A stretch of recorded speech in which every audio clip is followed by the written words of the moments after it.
Liftoff will start in T-minus 10 seconds.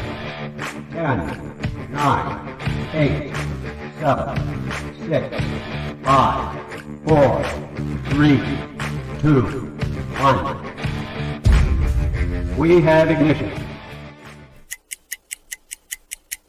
It's time! 17 seconds from Game 7 or from championship number 6. Jordan open. Chicago with the lead. Michael got a piece of it. It comes off. The Chicago Bulls have won their 6th NBA championship. Tying run at second, 2 out. Palmero over the head of Jenks. Uribe charges, throws, out! And the White Sox have won the World Series. To the far side around the 8-yard line to Hester. Under it and to the middle with the 15 to the 20. Breaks free to the 25 to the 30 to the outside. 40 midfield. 40 30 to the coast. 20 15. Hester 5. Oh! Touchdown!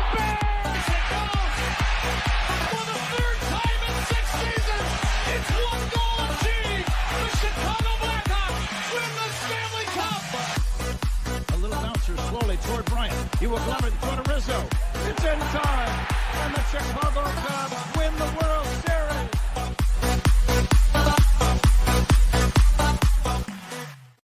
What up, what up, what up? Welcome to Shawn and Maya in the morning on this Hump Day edition. I'm your boy, the SuperBack, Shawn Sierra. Thanks for tuning in. If you're watching us on Facebook Live, well, then I guess you found us on Facebook. If you're not following us on Facebook, come on, man. Go to Sports Zone Chicago, type it. Hit the like button, and now you're following Sports Zone Chicago. Now, you can also follow Shawn and Maya in the morning on Facebook.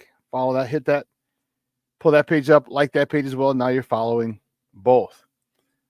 If you're watching us on our YouTube channel, excellent. And if you're not subscribed to our YouTube channel, for real, come on, man. Go to YouTube, type in Sports Zone Chicago, click the subscribe button. All right, it's free 99, so don't worry about it. You ain't got to cost a thing.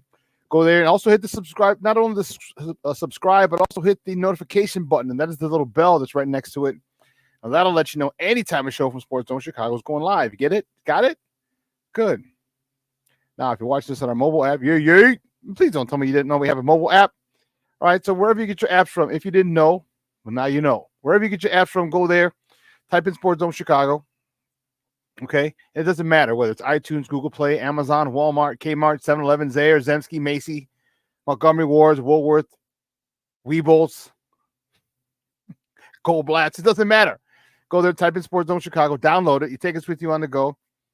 Okay, so not only do you get Shawn and Maya in the morning 3 days a week, and not only do you get our other live shows throughout the week, and not only are they archived there like they are on Facebook and YouTube, but I'll tell you what, we give you a slew, and I mean a slew of articles thanks to my man Clarence Council III. Big up to Clarence for keeping you abreast of all articles Chicago sports related. Now, if you're watching us on a Roku channel, there you go, baby. I like that kind of party. All right, favor. If you didn't know, now you know. We Roku channel. All right, so if you're watching us, and if you're not watching us on there, do us a favor. And if you have a Roku television, do us a favor. Download Sports Zone Chicago's channel to your TV. Put it there, right there next to Max, Max, Hulu, Netflix, Apple. Definitely want HBO Max. That's where Hard Knocks is at. Prime, Disney Plus, Stars, Paramount Plus. Put it right there on the big screen, and we're on the big screen, right, Mickey, Vicky?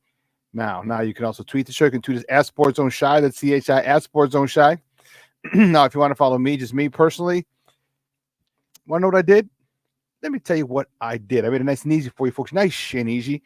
One handle for Facebook, Twitter, Instagram, Snapchat, and TikTok. All one handle at the Shawn Sierra. If you want to follow my lovely co-host Maya Kai, you can follow her on Facebook and Twitter at the Sports Chica. If you want to follow her on Instagram because you're an IG and you do it just for the gram, just follow her at Maya_Kai. It's MAYA_AKAI.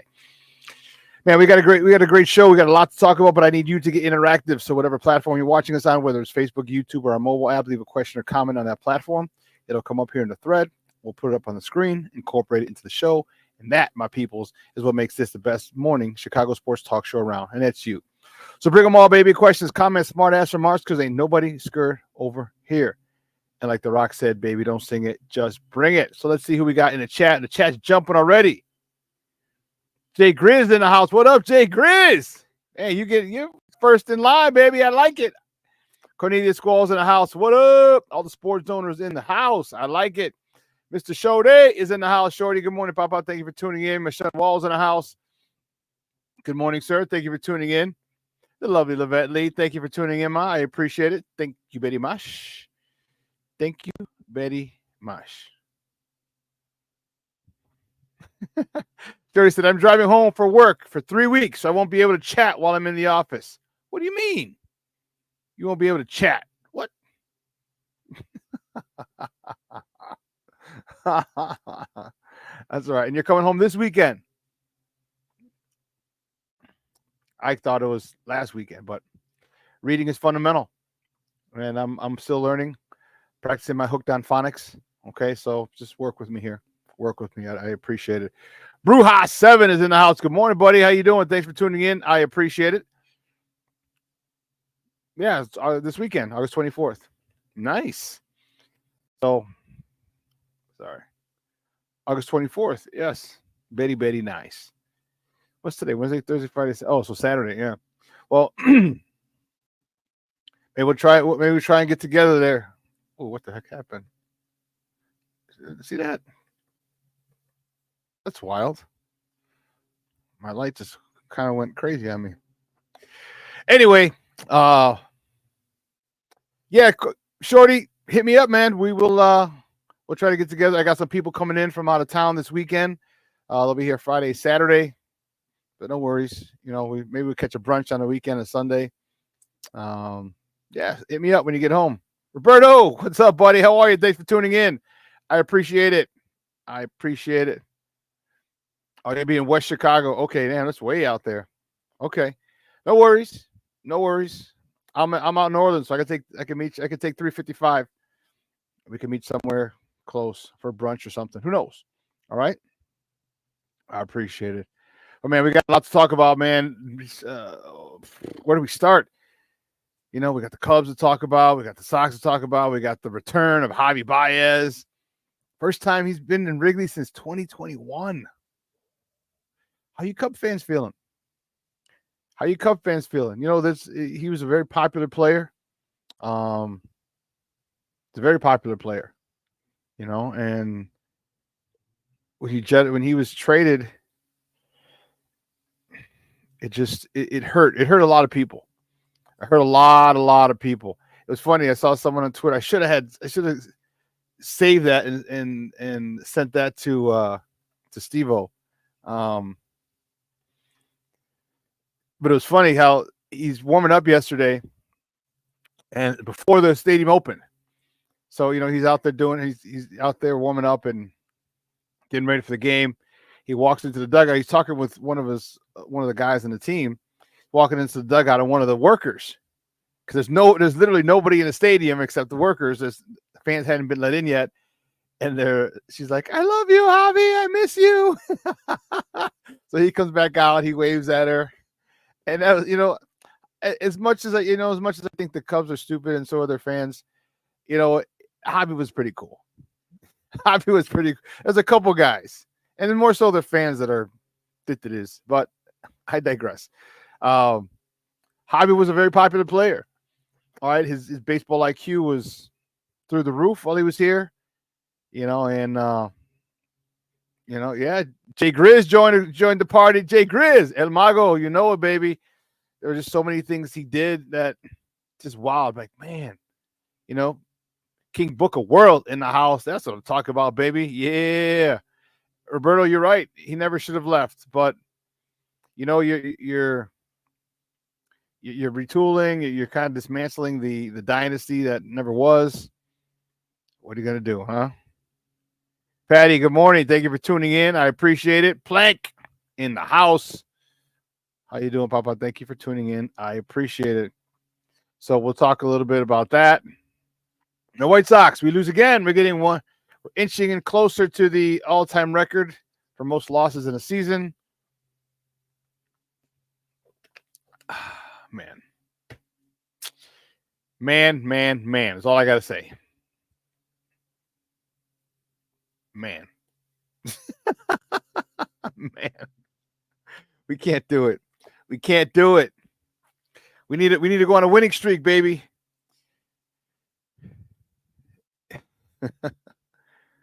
Bruja. Thank you for always being professional and respectful in your opinion of others. I've never heard you personally bash a fan or media member on their takes, especially when they're wrong. Yeah, I do that. It's tough. Yeah. Thank you, Bruja. I appreciate it. I just don't, I try to be professional and respectful, even though I don't agree with some of the dumb shit that people say. I don't agree with it because some of the shit they say is really stupid, but this is America. This is America, y'all. We have our own opinions. But I appreciate it, boss. Thank you very much, man. That means a lot. Thank you. Oh, man. Oh, okay. Okay. Patty Lara. So I want to say good morning to Patty. Good morning to Monica. Hey, Mija, how are you? Good to have you join us. And good morning to Jeremiah joining us as well. I love when you guys are all you guys watched. It means a lot. I love it. You guys have supported me from day one, and since 1997. 1997. Can you believe it's going on? What? Yeah, so it'll be 30 years. Damn. Almost 30 years, Patty. Junior, I'm sure Junior will join us shortly. He's probably taking a dump somewhere.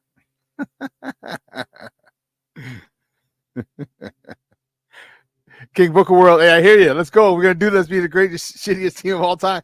Hey, we'll be in the record books. We'll be in the record books. Can't take that away from us.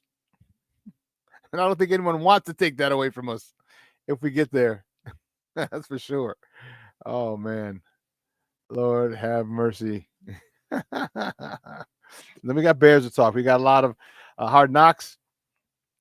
The stuff that they had was pretty dope. That was dope. That was dope. And, yesterday was a really good episode. I like HBO. My hats off to HBO, man. They do a great job. And I never really watched Hard Knocks a lot because it went the Bears. I didn't give a damn about any other team. But now that it's my Bears, I really like the storylines. All right. I really, really like the storylines. Oh, man. My Shawn Wall's in the house. Good morning, Papa. Thank you for tuning in. Plank, hope you're feeling better, baby. Man, hope you're feeling better. I know you're on the weather. You're dealing with some stuff, so I appreciate it. You still chiming in, man. I do. Thank you, Roberto. Hey, you know what, Papa? I appreciate you. Just man, I appreciate it. Thank you so much. It means a lot. I truly appreciate it, man. Thank you. Go Bears. And we got to talk about your MMA fighter. We got to get him on here. Bilal, champ. We'll talk soon. Thank you. Oh, here he is, my man Armando Emeterio Lara. Junior, what's up, Papa? Just got done. Make sure you stay out of the bathroom. Patty, Monica, Jeremiah. Probably just blew it up. Well, I hope when you get him on, he better mention you.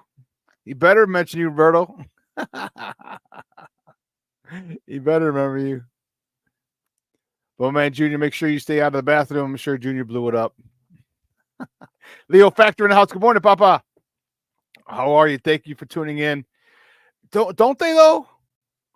Don't they go by so God bless it fast? It's like, damn. And then you could tell by the way the scene ends, like, oh, damn, that's going to be the end of the episode. Next thing you know, the credits start rolling. You're like, oh, man. And you know what's really funny? Oh, I shouldn't say funny. You know what really sucks? Is that it's released at 8 o'clock Central Time. See, like other shows, when it's released on Friday, like at midnight, you can start watching it. Because I would have watched it at midnight. So it's 8 o'clock Tuesdays. Boom, that's it. You don't get to check it out at midnight at 8 o'clock. I mean, at midnight the day of on Tuesday. You don't get to. It's not on. It's released at 8 o'clock, and it's like, man. See, like Stars, at midnight, you can watch it. Power Book 2, the final season starts next month in about 2 weeks in September. And so I come home on Thursday night. Thursday night I'm up. Usually I'm up late for no reason. Or I'll watch it when I get back from CrossFit on Friday morning or right after the show, because it releases Friday. But I digress. They make us wait on HBO. But what it does do, which I think is pretty cool, is if sports bars. It really helps out sports bars. All right. You could have parties. You could have Hard Knocks parties. Maybe we'll have one next week. Let me call my guy and see. He's got to have it.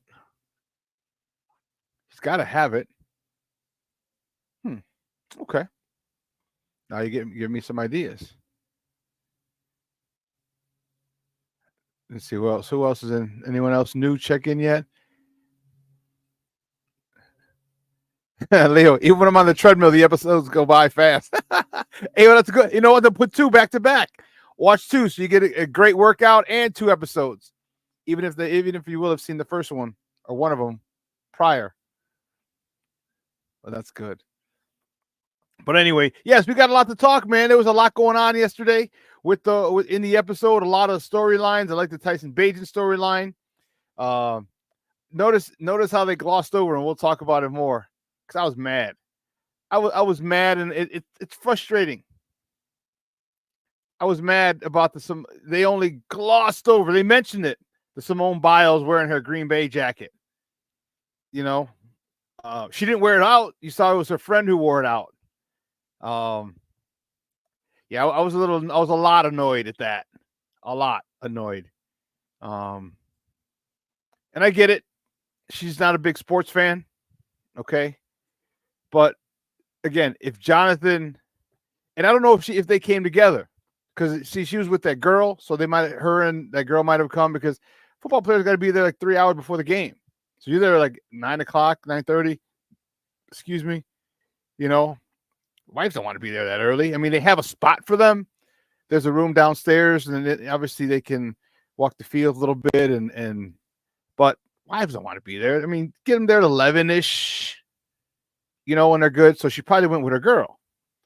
So if Jonathan didn't see it, okay, you're off the hook. But if he did see it, and I don't think he would, I don't think that he saw it, because he would have said, hey, don't do that. But they glossed over it, and they just said, she's there in her husband's jacket with a Green Bay thing on, and the internet was going crazy. And I was like, you're damn right. And then that was it. It's like literally 6 seconds, 7 seconds for that whole little. And I was like,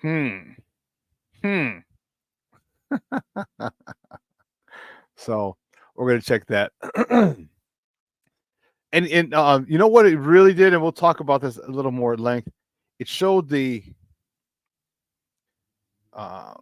makings of a trade, or potentially, or what you got to do, what you have to offer. You had Ryan Poles talking to one of the finance guys, saying, hey, here's what we're offering. Here's what we offer. And he goes into the process of the Judon, possible Judon acquisition, what they'd offer, him coming off an injury, him, how it's going to affect the team immediately. You know what I mean? And but he also talked about the risks. Like he's 32, he's coming off of an injury. So it comes some risk, but he was ready to do it. So I thought it was pretty cool. It's a great insight into the front office maneuvers. Yeah, it's a great insight. You know what? That's a good idea. That's a good question. What are they going to talk about Komet? Growing up in the Chicagoland area? Not Chicago. He's a suburbanite, like I am now. Growing up in Chicago and becoming a Bear. I think, but here's the one thing that about Cole Kmet, and I hope this doesn't come off as, how can I say this? he's boring. He's not bad. He's just boring. Like, he's like, I don't want to say Mr. Perfect, but like, he's got a typical ho-hum suburban life. Suburban kid, went to, predominantly, middle to upper middle class kid. Goes to Notre Dame, goes to a Catholic school, St. Viator, same one that Jared Payton went to. Goes to Notre Dame.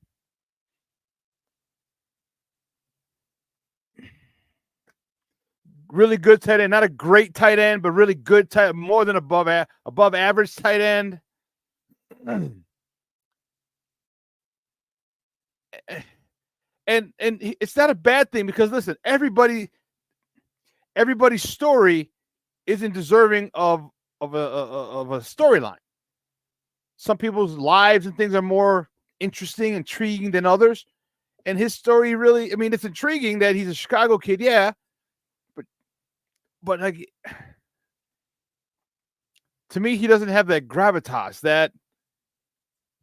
and it's not a bad thing. It's not a bad thing. He speaks well. When he talks, but it's like, I don't know. I don't know if they do that. I just don't know. And I like Cole Kmet. I have nothing against him. I think he's a really good tight end for us. And like I said, clean cut guy, the whole nine. Notre Dame, Chicago area, Notre Dame. What more do you want? Chicago area, Notre Dame, the Bears. Similar to Chris Dorich, Chicago. He was CVS High School, Notre Dame, the Bears. But they should touch on it at least, Shorty. I agree with you. But yeah.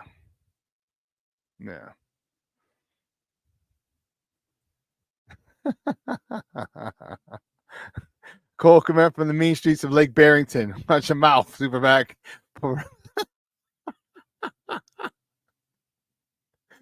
Put some respect on Kmet's name. I'll put some respect on his street cred.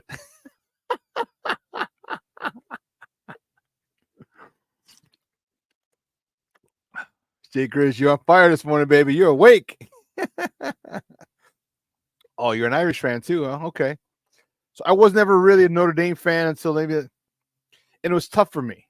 As a kid, I wasn't a Notre Dame fan. After I graduated high school, I became one because some of my teammates went to Notre Dame and played there. So I was like, okay, I got to root for my guys. But growing up, that's all Notre Dame, growing up on the Southwest side in a predominantly, white Irish Catholic neighborhood, Notre Dame was literally football, family football, and faith. You know what I mean? It was like God, USA, and Notre Dame football was what it was over here. And I just got sick of it. I know, Baba. I love you too, brother. We just talking shit. That's what we do. No biggie. No biggie at all. No, believe me, I didn't take it any disrespectful way, bro. I got you. Listen, I've been in a football locker room since I was 10, from 10 to 40. 30 years plus as a coach. Trust me, I could talk shit, and I could also take it as well. But here's what we're going to do. We're going to take a quick break. On the other side of the break, we are going to get to our top of the morning topics. You know how we do. All right? So don't go anywhere, folks. Keep it locked right here. Top of the morning topics coming up next after this break right here on Shawn and Maya in the morning on Sports Zone Chicago.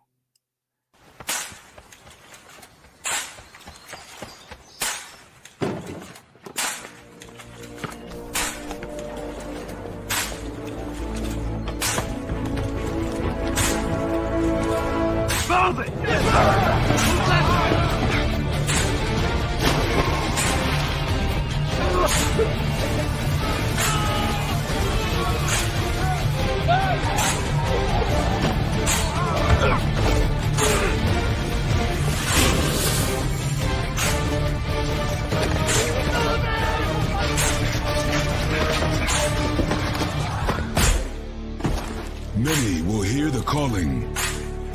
Few will earn the title. United States Marine. The few, the proud, the Marines. Hey, it's your boy, the SuperBack, Shawn, and be sure to follow Sports Zone Chicago on all social media platforms, on Facebook, Instagram, and our Roku channel. You can find us at Sports Zone Chicago, and on Twitter, we are at Sports Zone Shy. Also, be sure to download our mobile app so you can take Sports Zone Chicago with you on the go.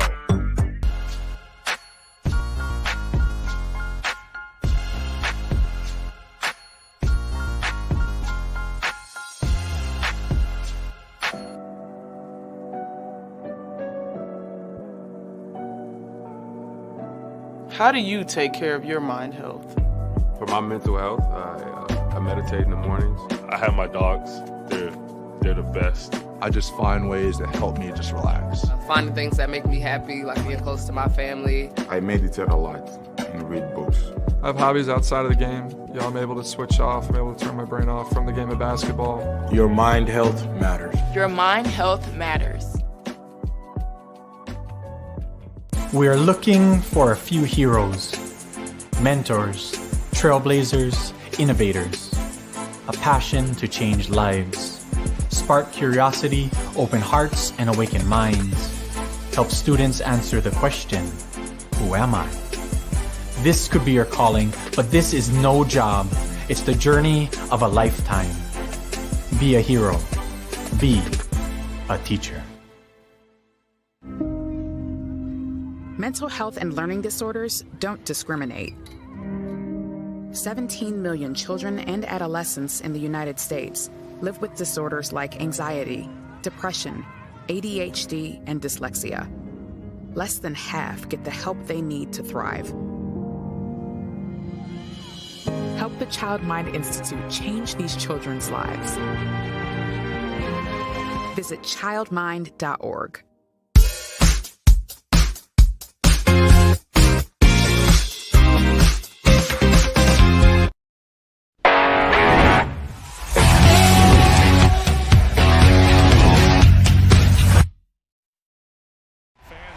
For Javi Baez. Javi knows as well as anybody that you generally don't get to choose your legacy. The game chooses it for you. But in this city, we'll always have, and they'll always have, 2016. His first time. One up the middle. Swanson is there. Flags it down from the outfield, and he throws it out. Men at first and second. Cody Bellinger, the Cubs cleanup man at the plate, is pulled down the right field line. This will drop and roll all the way to the wall. Happ comes in to score. Around third and racing home is Bush. On his way to third is Bellinger, and now he's caught in a rundown between second and third. And he is tagged out, but the Cubs take the lead on the two-run double by Cody Bellinger. Welcome back to Shawn and Maya in the morning on Sports Zone Chicago. Those clips courtesy of the Marquee Network. Those are the Cubbies. Those are the North Side, the lovable losers. Yesterday, hosting the Detroit Tigers, excuse me. How did you feel, Cub fans? We're going to get to the top of the morning in a second, but how did you feel watching Javi, come back? And I know he's with the Mets and, now with the Tigers, and he's fallen off a lot, but how did you feel? Because he was a big part of that title. He was one of the mainstays, and then right after that is when he really blew up into El Mago and the craziness and you remember the ground ball to first base, and he runs back to home. The guy scores from third, he runs to first. Oh shit, no one's a second. He runs to second. How did you guys feel? Like I said, there was a worker before the stadium even opened who saw him and she yelled, "I miss you, Javi, I love you." How did you feel though, Cub fans? Because everyone on that team, I mean, you talk about characters, man.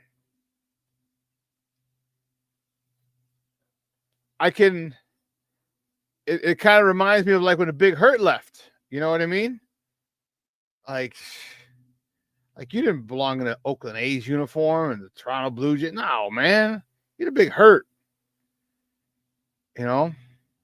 So, but anyways, guys, you know how we do. The first segment of every show is called Top of the Morning. It won't come just when you want it.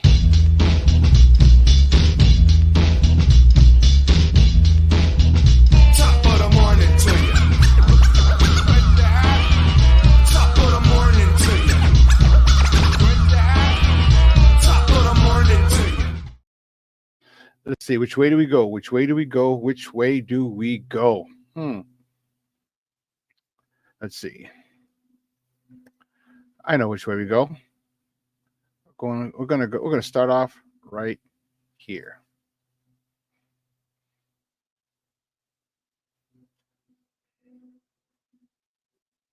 There we go. What? Come on. Why are they not doing this? There we go. My White Sox.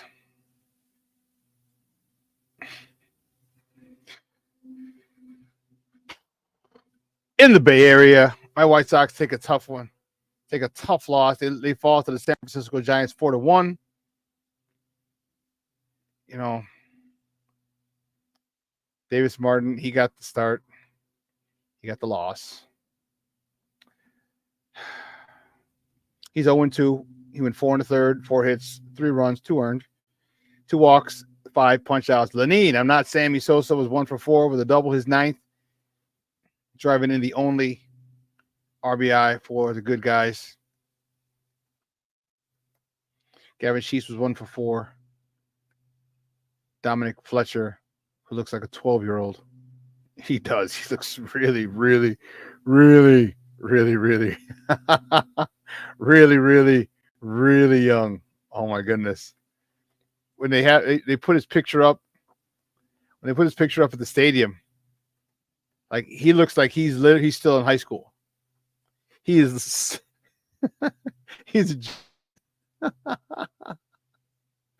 oh man, it is. I don't mean to be, and I'm not making fun of him. I'm just saying the kid looks young. That's all I'm saying. And it's funny, you know, when you're at the stadium, you see him, like I said, on the scoreboard, and you see that, you're like, whose kid is that? Whose kid is that? Oh man, it's crazy. Some of the funny things that you notice, you know, some of the funny things that you notice. But the Sox still, they take on the Giants again tonight. First pitch is today, I should say, not tonight. Who wrote that? Fire them. First pitch is at 2:45 Central. You can catch that game on NBC Sports Chicago or listen to it on their flagship station, AM 1000. Garrett Crochet's on a bump for the good guys. He's 6-9 with a 3.61 ERA going up against Logan Webb. He's on the bump for the Giants. He's 11-8 with a 3.17 ERA. You know, where are we at? Let me double check. You know, my White Sox are in 30-97. Damn. So we're gonna be 30-100 soon. Can we win one? Like when we hit 3 games, we're at 127 games. So 130 games, there'll be 32 games left. Can we win a third of them?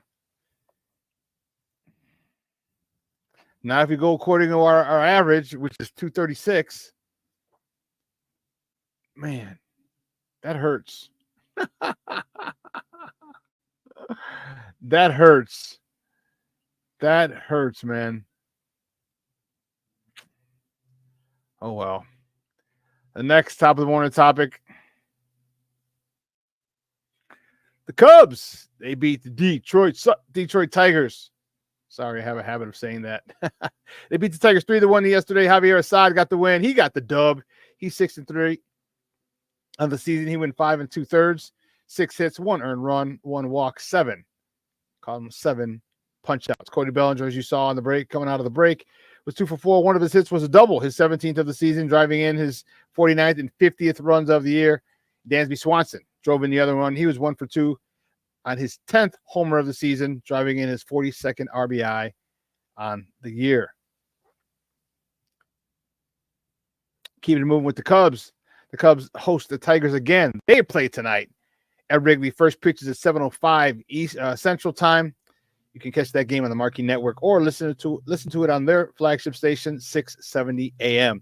The probable for tonight, Detroit doesn't know who the hell they're pitching. Like, I don't know. They might have a competition, open auditions right before the game.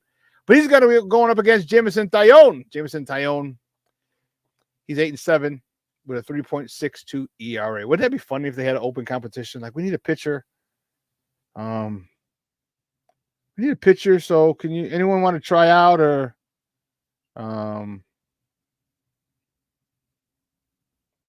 anyone? Bueller. Bueller.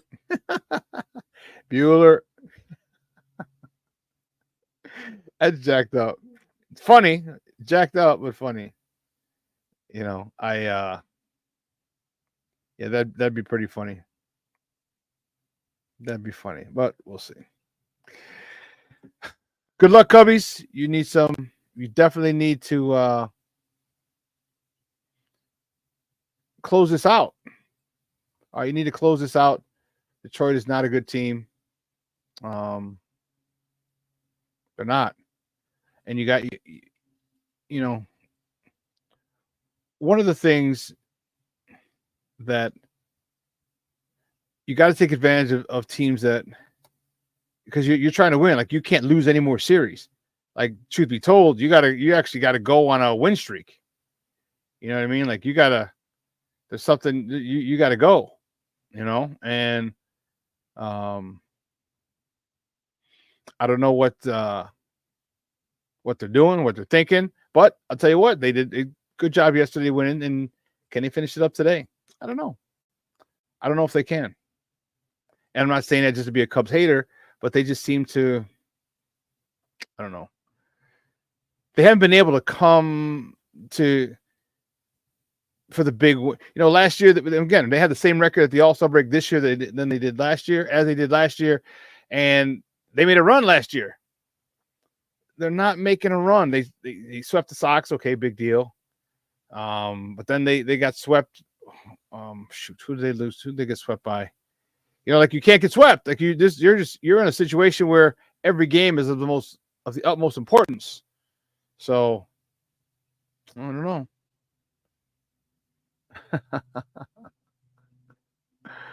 Oh man.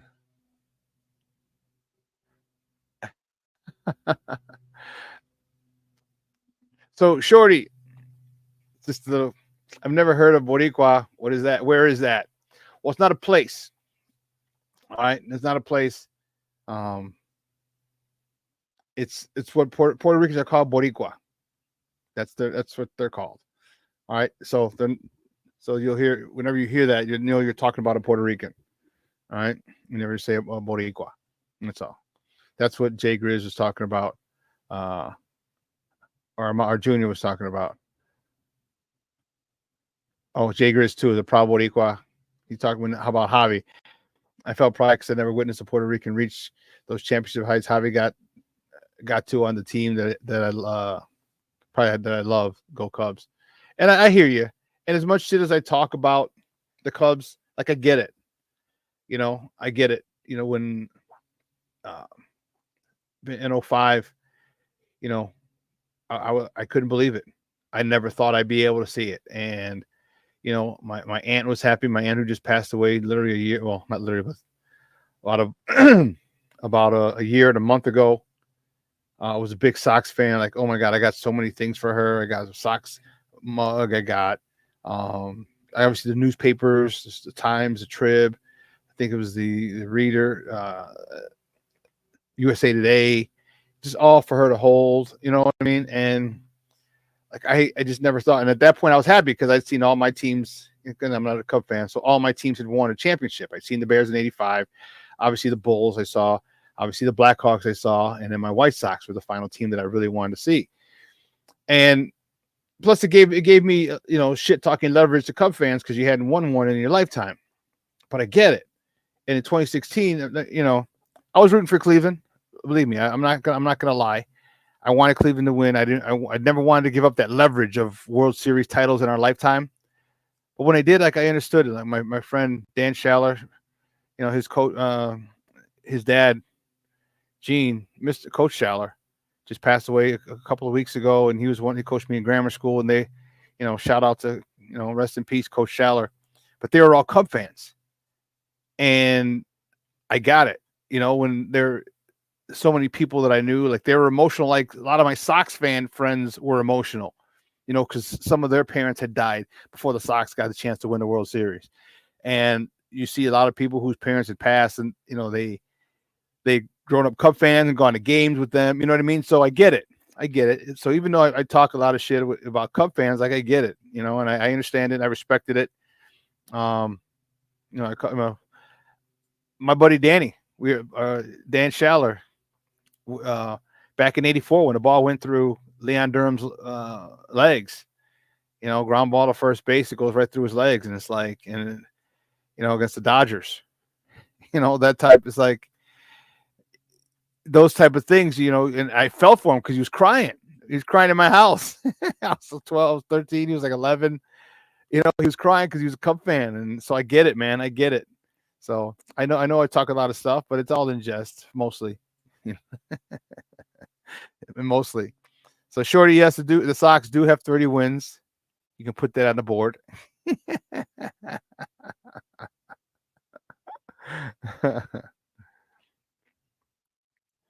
Thanks, Shorty. I appreciate it, man. I appreciate it. But let's get back to this. Did I? Yeah, I did say that. Oh yeah, you know what? The Cubs, they released their closer, Hector Neris, and that kind of, I don't know. What are you guys going to do? I mean, it's the trade deadline is passed. Do you? I mean, you're gonna need a closer because you need all the wins you can get. You can't afford to have a game slip away because you can't afford it. You're at this stage of the season, you just can't afford it. There goes the war. And so, according to Jed Hoyer, he just said, quote unquote, he wanted to get some, quote unquote, some new guys up here. So, yeah, I don't know. Jack Neely, I think, is the guy that they're bringing up, and he's excited. The Cubs, they selected Neely's contract. They've got him from Iowa, and they acquired him in a trade with the Yankees. And Neris was signed to a 1-year, $9 million deal last offseason. It included a $9 million option that converted to a player option if he had pitched 60 games or finished 45 this season. He was at 46 appearances and 33 games finished. So he was definitely, they didn't reach the threshold that he needed. So, yeah, he was a setup man. Then when Albert Alzolay struggled, he took on that role. He had 17 saves and 22 chances. You put Jack Neely in that spot as a closer? I don't know. You're asking a kid? I don't know. We'll see. But the next top of the morning topic, the Bears starters will not play tomorrow. Bears starters will not play tomorrow against the Chiefs, according to head coach Matt Eberflus. He said that he told the media that yesterday at Hallis Hall, and you know how I feel about it. You know how I feel about it. Armando, I have no faith in the Cubs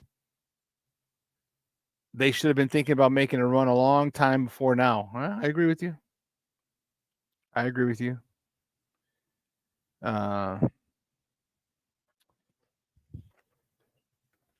But most of the starters, and not all of them, excuse me. And if you saw the thumbnail for the show today, oh, did I put it up? No. So I used it as the background today. Son of a biscuit.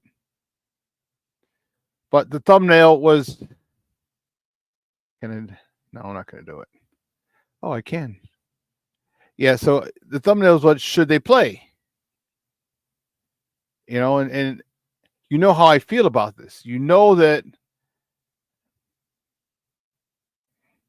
Here it is. Thank you. I didn't realize I could do it in the middle of the show. You know, it's the background. But should they play? You know how I feel about this. You know how adamant I am. You know when you've been given. There's certain things. Sometimes things line up for you perfectly. Speaking of 2016, the Cubs. Okay? Everything lined up perfectly. Every single person that you had brought up the year before or the prior 2 years, in 2016, they hit. They were a hit. From Bryant, okay, to Baez. And again, he wasn't a star yet, but he was in the making.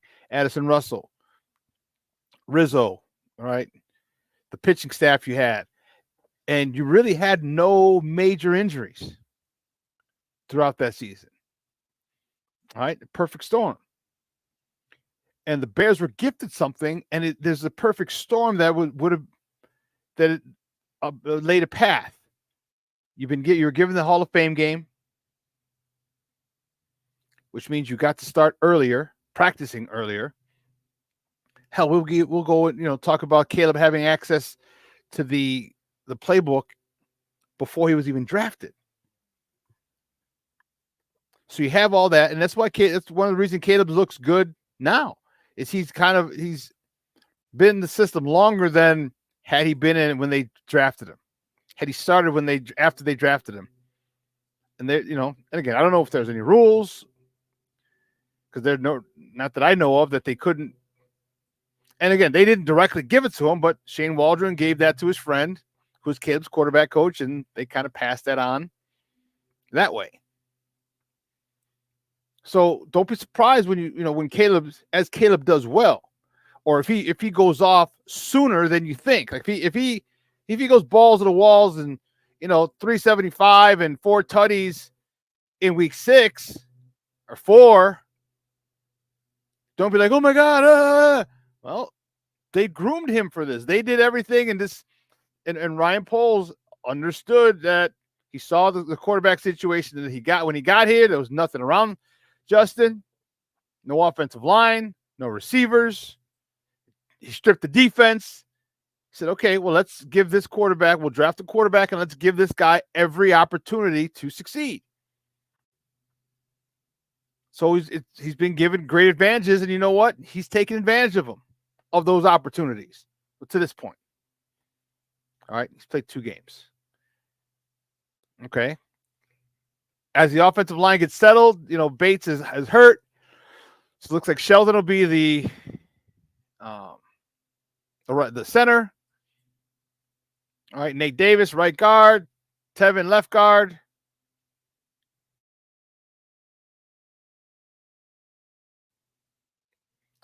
I want them to. You know how I feel. You know how I feel. We'll talk a little bit more about this. But it's just, I don't know.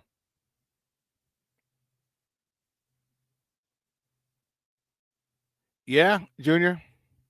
Schwarber was a devastating injury that year. Yeah, was it game 2? Game 2 that he tore his ACL going for a ball? Game 2.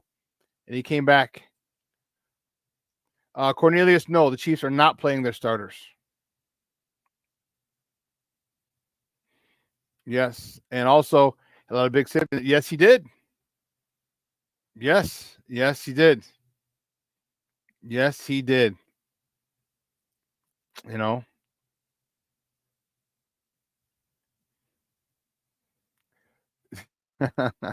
Schwarber should have retired a Cub. Dude, that dude was raw.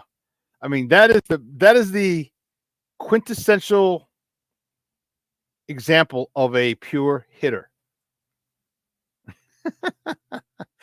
I'm like, Mondo, I'm tired of being depressed over the Cubs.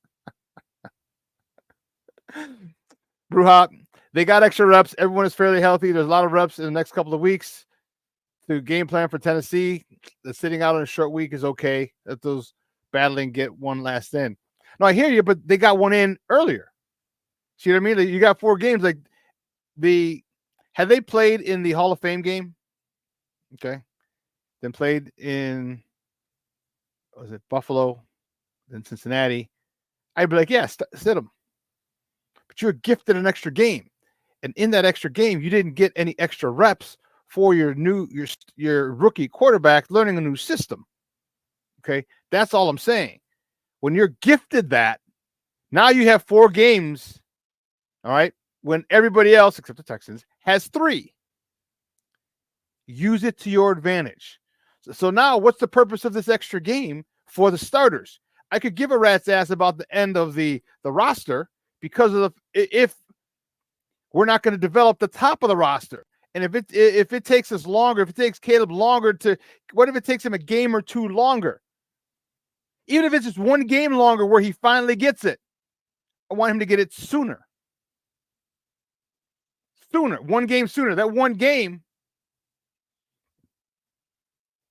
Cub fans, you know what 1 game is. After last year, how many games did you miss the playoffs by? 1 game. You know? So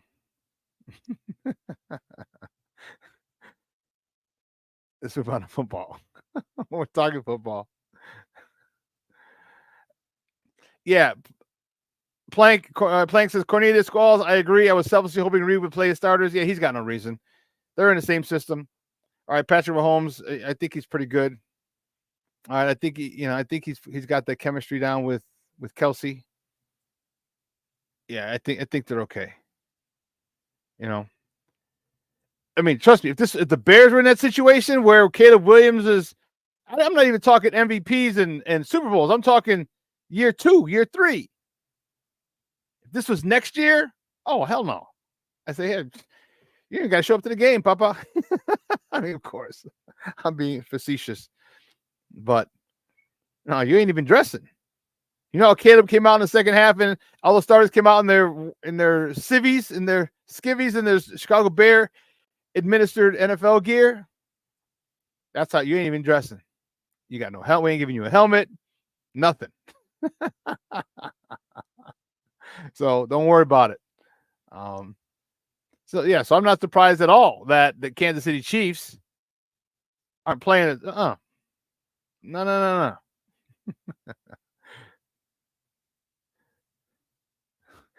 What are you doing, Junior? I wish there was a bet made for this game. If the Bears win, they just get to slap Matt Nagy in the face.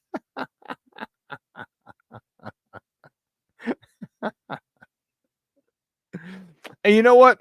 Here's the thing before we got to go to a break again. Here's the thing. People will say, oh, well, look, Matt Nagy's back in Kansas City, and it didn't affect Patrick Mahomes like it did Mitch and Justin. And I say, like I said this before, when you go up a level in football, grammar school, Pop Warner to high school to college to pro, that first teacher, that first coach that you have at that next level is paramount. That first coach you have at the next level is paramount. Because he gives you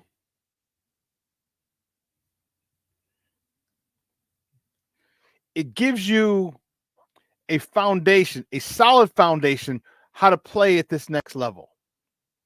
When you have crappy coaches in the beginning of your journey on a new level, when you get a good coach, you have to unlearn all those things. And depending on how long you had the bad coach, that's muscle memory. That's a lot of stuff that you got to unlearn. A lot. So when Patrick Mahomes went to Kansas City, he was drafted by Kansas City, he sat a year. Didn't play. Alex Smith was there. They were a playoff team. He didn't go to some bunk ass team that needed they didn't need him. They were a playoff team before he got there. He got to sit and watch, learn from Andy Reid, learn from Alex Smith, and then was able to take over. The year later, he became an MVP. Then the year after that, he won his first Super Bowl. So it's paramount in the beginning of every level that you move up, that you have good coaching. So all I'm saying this to say that Patrick Mahomes doesn't need Matt Nagy. Like, I wonder if he even listens to everything. Like, he doesn't listen to everything he say. I'd drop a Ben Franklin on that, dude. I would drop a Ben on that. He doesn't even listen to all the stuff that Nagy says. Some of it, yeah. But he's probably like, no, I've been doing well. I got a pretty good resume. Have you read it lately? I mean, he's not going to say that because Patrick Mahomes isn't that type of dude, but I'm sure at some point he's like, really? So he's there in title alone. I'm talking Matt Nagy. All right, just like, Nathaniel Lockett, who was the offensive coordinator in Green Bay who went to Denver and sucked. Nathaniel Hackett, I think it was. And then we got Getsy. Those guys weren't teaching Aaron Rodgers anything. Come on. And then they go get head coaching gigs or play calling gigs. Nathaniel Hackett got the head coaching gig and Getsy got the offensive coordinator gig because of what Aaron Rodgers does. They didn't teach Aaron Rodgers much. Not at this stage of his career. But I digress. All right, let's take another break. On the other side of the break, we're going to talk a little Bears. Just a little bit. So don't go anywhere, folks. Keep it locked right here. Shawn and Maya in the morning on Sports Zone Chicago. Hey, it's your boy, the SuperBack, Shawn Sierra, and be sure to follow Sports Zone Chicago on all social media platforms, on Facebook, Instagram, and our Roku channel. You can find us at Sports Zone Chicago, and on Twitter, we are at Sports Zone Shy. Also, be sure to download our mobile app so you can take Sports Zone Chicago with you on the go. Time out. How are you feeling right now? Happy? Excited? Angry? Overwhelmed? One of the best things you can do for your mind health is to name what you're feeling. It can sharpen your awareness and help you talk about your feelings with someone you trust. Here are 3 questions to ask yourself. Where are your thoughts right now? In the past, the present, the future? Do you notice any sensations in your body? Is your heart beating fast? Is there a flutter in your stomach? Or are you fully relaxed? What do you need right now?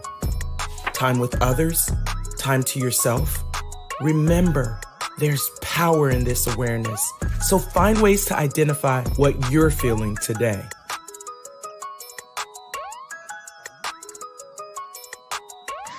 Hi, guys. Hey. Hi, Megan. Hey, Jessica. Megan, you're a tramp. Brian Fitch told me you guys made out. Everybody knows. He said your breath smells like garbage. And he almost puked. He says you're the most desperate girl he knows, besides your mom. How many boyfriends does she have anyway? Lots? Your makeup makes you look like a clown. That zit is huge, zit face.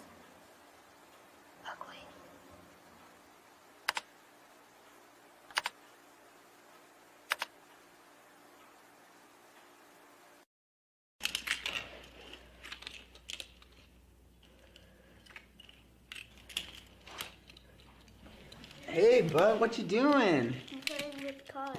Cars? Can you show me what a car does?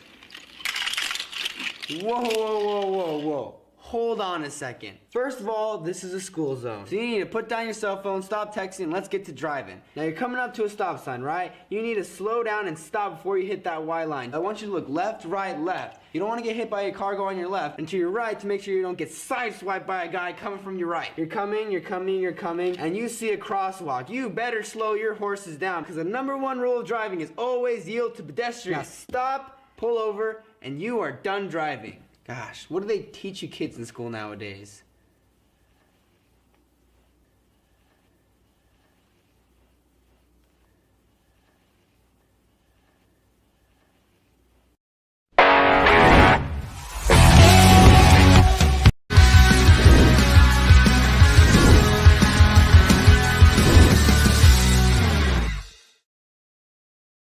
Where your nervous level, nervous energy gets to like scale of 1 to 10? 0. I don't get nervous. Not since my first game of high school versus Gilman. I fumbled 2 snaps. Other than that, and I came back and threw like out and up down the sideline. Other than that, play ball.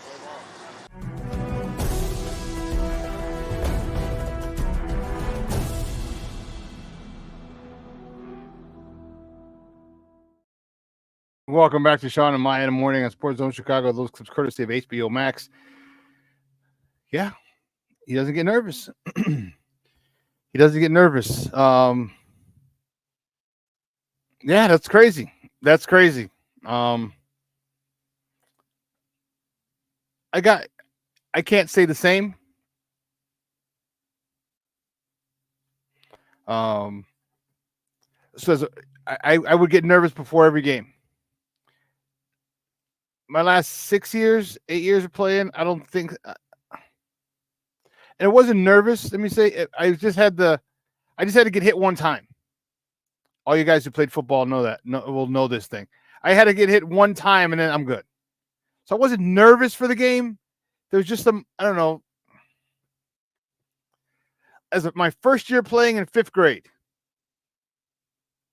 All right, 5th grade. I'm 10 years old, 1981. My first year playing, I threw up before every game. That's how nervous I was. I threw up literally before every game.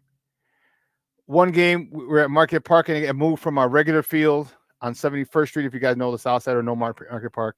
So I got moved from 71st Street to like off of California and 69th in the park. Really, right by our practice field. There's a little outhouse, a bathroom there. But anyway, I was on the kickoff team, and I ran to the bathroom, which wasn't far off the field. I ran to the bathroom so I could throw up, because I would always throw up on the side. So I got nervous. High school, I was nervous, not as bad as grammar school. My freshman year of college, my first game, yes, I was nervous, but it was just because I wasn't starting. I was a freshman. And I was playing behind Joe Segretti, who was an honorable mention All-American the year before. But just the guys are bigger, stronger, faster. I mean, I was good, but they're just bigger, stronger, faster. And I was on special teams, and yeah. So the fact that he didn't get nervous is pretty cool to see. You know, there's a lot of good stuff about this kid. A lot. And you know, I wish him well. I think he's got a great personality. I think he's got a great mindset. I think he's and it's also remember, this kid's a professional. Say what you want about him coming from college. Kid's a professional. You're getting paid. You got $5, $7, $10 million in the bank. All right, you left Oklahoma to follow your coach, and you also knew there was money coming with NIL. I mean, we've all seen the apartment that he was renting at USC. It overlooked Los Angeles. How much a month was that per rent? I don't know. 5,000, 10,000. It's got to be about 5 to 7,000 a month. Maybe even 10,000 a month. But you know what? When you're making millions, 5, 7, 10 millions, 10 million a year in NIL money, even if it's $10,000 a month, that's only, and I say that using air quotes, only $120,000. Only. Only. And you're making 6 million, 7 million, 10 million. Yeah, that's kind of dope. So the maturity level of this kid, this young man, is one that I haven't seen in a long time. I haven't seen in a while. All right, just him not using an agent, which is I can understand. He's pretty much locked into how much he's going to make. He can't make any more. He can't make any less. He's locked in because of his slot, and it's just what 3 or 5% more than last year's first overall pick. So there's no negotiating, no wiggle room. The only thing you can argue and wiggle with is, one, is it all guaranteed, and two, how much of signing bonus you get. Those are the only two things that you can basically argue. But you're set for X amount of dollars for 4 years, and your fifth year will be this if they decide to pick it up. All right. Then he went into I forgot. So his company, he started a company. It's going to be a what the heck? Why is this? I don't know why my light's doing that. That's right. An investment firm. That's what it is. It's an investment firm. It's going to deal with finances, but also in real estate. His dad was a real estate investor. I guess in the tough times where it was very difficult for black men to get in that field, his dad was kind of a pioneer over in the DMV area. So he has that background with him. Seeing his dad, I'm sure his dad's going to be helpful in this. You know, they're going to be funding a lot of different projects, real estate and others. So this kid is very mature, and I like the fact. I was talking to one of the guys at the gym, at CrossFit when I went to pick up mom on Monday, and he was asking me. He's like, "Hey, how did you like Caleb?" You know, I'm like, "Oh, it's great," you know. And he was just saying, he goes, "It's kind of cool that this guy's a little quirky," is the actual word he used. And I'm like, yeah, it humanizes him so much more. It humanizes him. You know, because Justin was very robotic. Justin didn't like the press, didn't like the media. He went up there because he had to, and and he was very Bill Belichick-ish when it came to his interviews. You know, so the personality that Caleb has, the mindset, I think is going to bode him well, and I hope it does. As far as the talent, you see it. Yeah, you know, Justin's more of an introvert, you know, and he only really lets loose when he's with his peoples. I mean, look at DJ, you know, we saw DJ Moore, we could tell, but his comments were very guarded last year. You know, he only kind of but expounded a lot when questions were kept being asked and asked to, you know. And if you saw on Hard Knocks, this wasn't on Hard Knocks. It was on just the Bears media. He was coming out of practice. He was like, "I have a personality. You just didn't see it." You know? So I get it.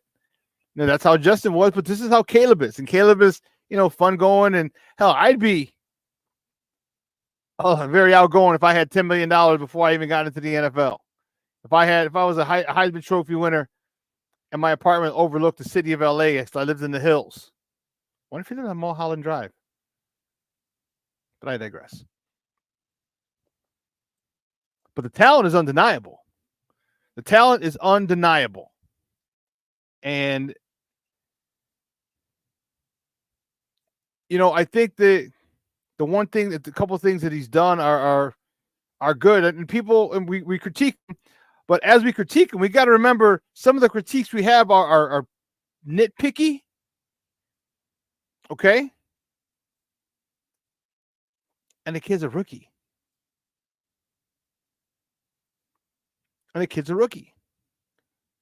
So remember that, and the thing that I'm happy with is, I shouldn't say the thing. A couple of things I'm happy with is, one, he's a rookie.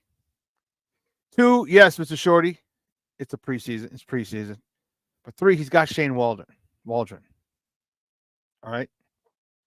That goes so far.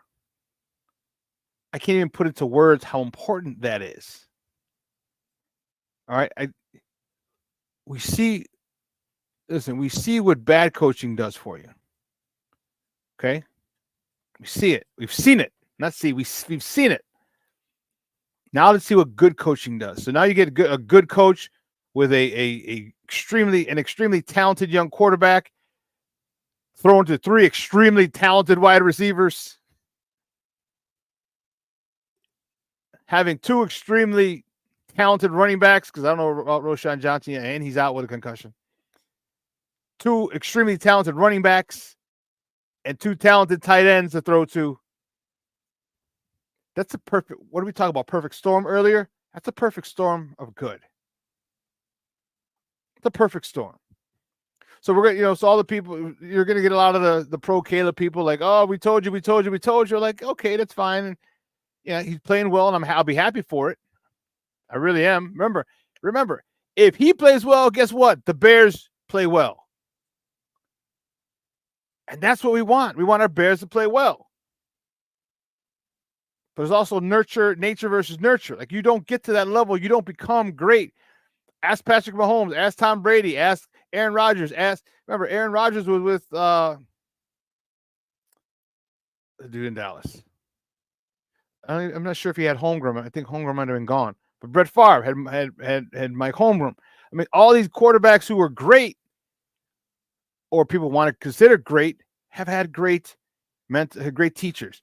Joe Burrow, all right? Is he going to slip now that Callahan is gone? We saw what happened with Josh Allen once Dabo left.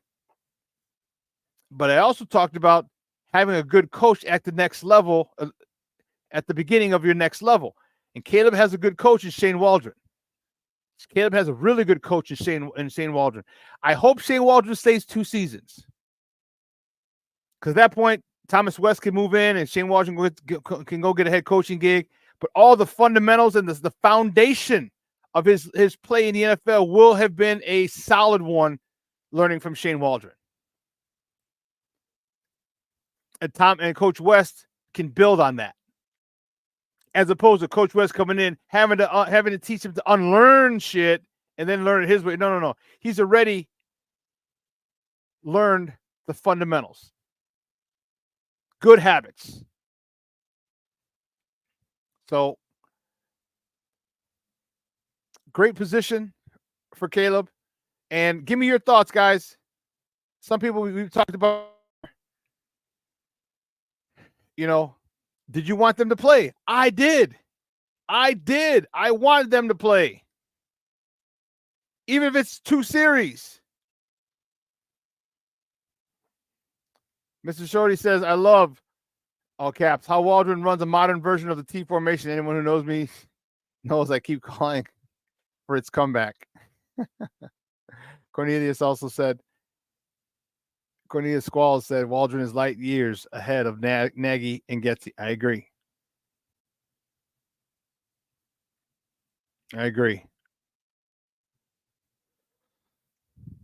Jay Grizz, I wanted to play all 4, but I am more than happy if they played games 1, 2, and 3. I would have been more than happy. Like, all right, cool. You got your 3 games in. Boom. Everybody else got 3 games. You got extra time. All right, cool. Maybe snuck him in for a series.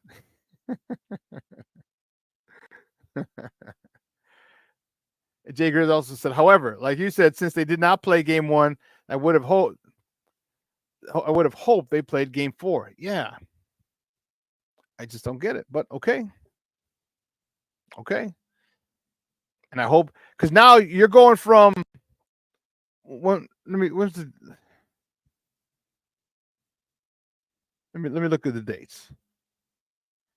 So they played the 17th. All right.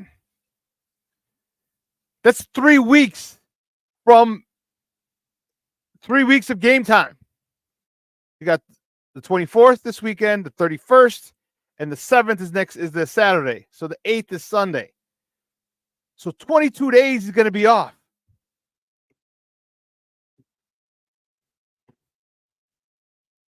"22 days he's going to be off." And listen, when you go from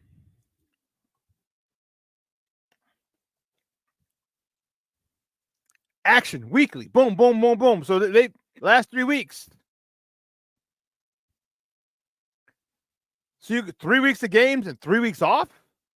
I know you're practicing, but how much hitting are you doing? There's nothing live in practice. There's nothing live in practice. You know, it's like, what are you doing? You know, it's so frustrating. So frustrating.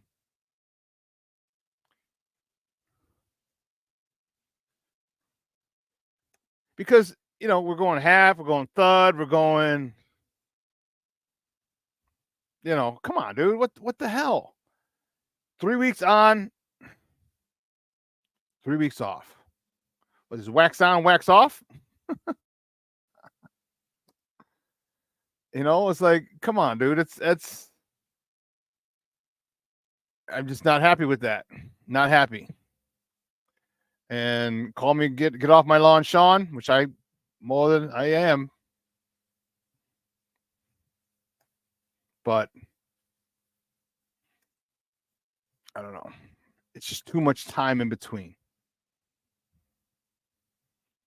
Look, they're already sick of each other.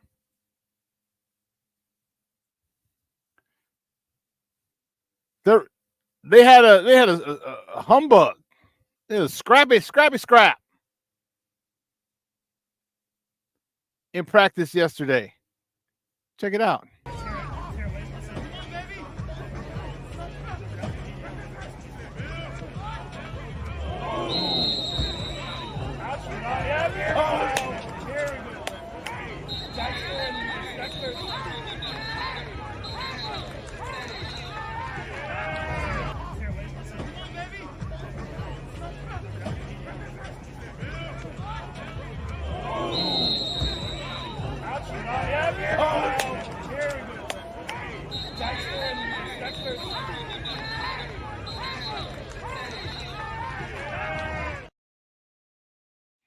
That was a practice, and that was taken from off of Twitter, off of James @James_Sweener.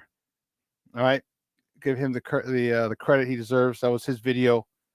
You know, Ian Wheeler got laid out by Gervon Dexter. It's tired of playing each other, hitting each other. You know what I mean? Why not? Why not? But I'll tell you what, one of the things that people are talking about that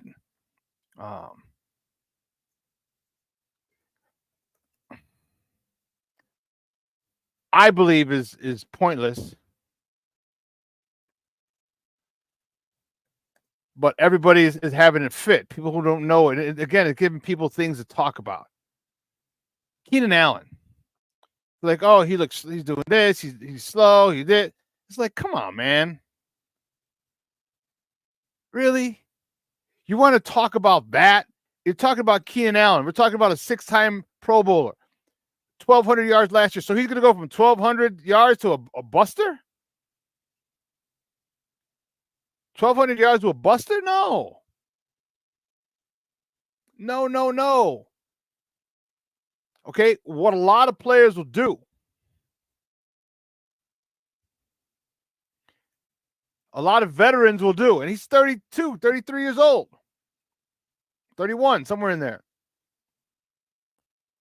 They use training camp to get ready for this, to get in shape.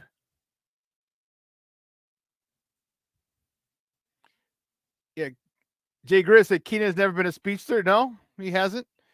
King Booker World said, yeah, people need to shut the hell up about Allen. But like, listen, you're using this to get into shape. You're using it you're basically pacing yourself. What does Keenan Allen have to prove to the Bears? What does he have to prove to his teammates? I'm a 6-time Pro Bowler. I'm probably going into the Hall of Fame. I just came off a 1,200-yard season.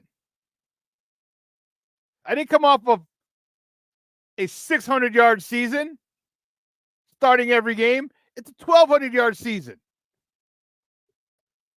I'm just chilling for now. Veterans hate training camp. Hated it. And I get it.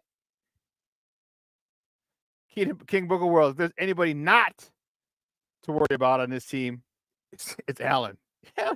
Jay Grizz agreed, King Booker World. Hell yeah. Like, stop the nonsense. Stop the nonsense. Trust me, he'll be there on third downs. He'll be there. He'll be there on third down when Caleb needs him. Don't worry.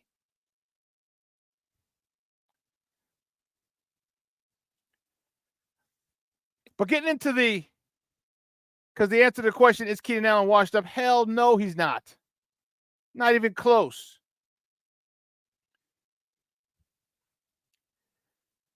I like the piece they did on Tyson Bagent. I thought that was good. And personally, I think Tyson Bagent has gotten so much better from when we first got him. When you watch him now, go back and watch the game, because I know you all DVR'd it. Go back and watch the game. That dude is comfortable. That dude is relaxed. Look at the games last year. You feel him. Now he's just touchdown pass to Dante Pettis in the back of the end zone. He's waited. He saw it. Inside ran the corner. Outside guy ran a slant or a stop. Watch his feet. Remember I told you last year, watch Justin's feet? Watch his feet.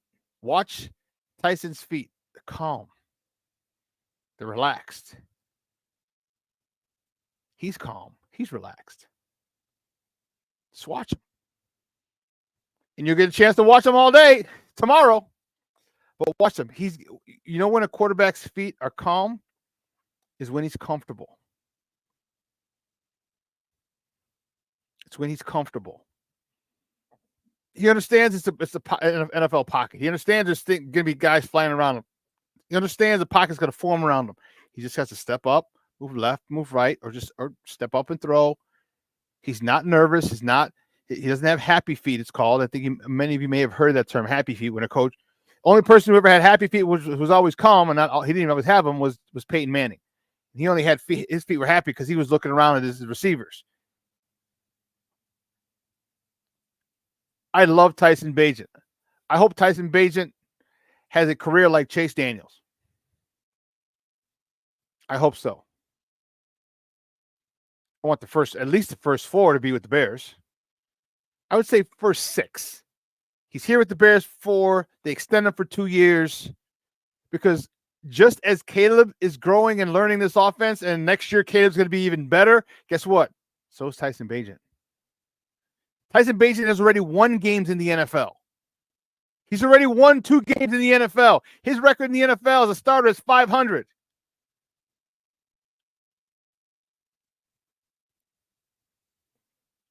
I want Tyson Bagent here for 6 years minimum, because Tyson could go have a 13-year career. He can have a 13-year career, make a shitload of money, and leave that little stank-ass town in West Virginia he's from. I don't know if he will. But how comfortable are you with Tyson Bagent as our backup quarterback? Because I'm super comfortable with Tyson Bagent as our backup. How comfortable are you? in my Peter Brady voice. Bajan looks like a bodybuilder out there. I want to say a bodybuilder, but you could tell he's cut. You could tell he's cut.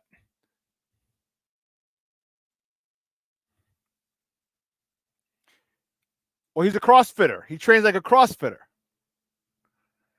But he has a better diet than I do. Otherwise, I'd look like him too. I mean, I'd get rid of his belly. So you know what I decided real quick? Next summer, I'm gonna have some abs. Just for shits and giggles. I'm gonna have some abs. So we're gonna work out, but the biggest thing is my diet. So I'm gonna change my diet.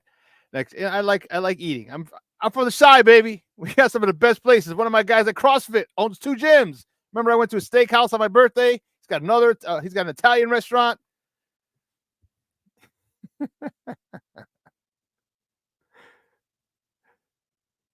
Bajan from the mean suburban mountains and hills of West Virginia. Hey,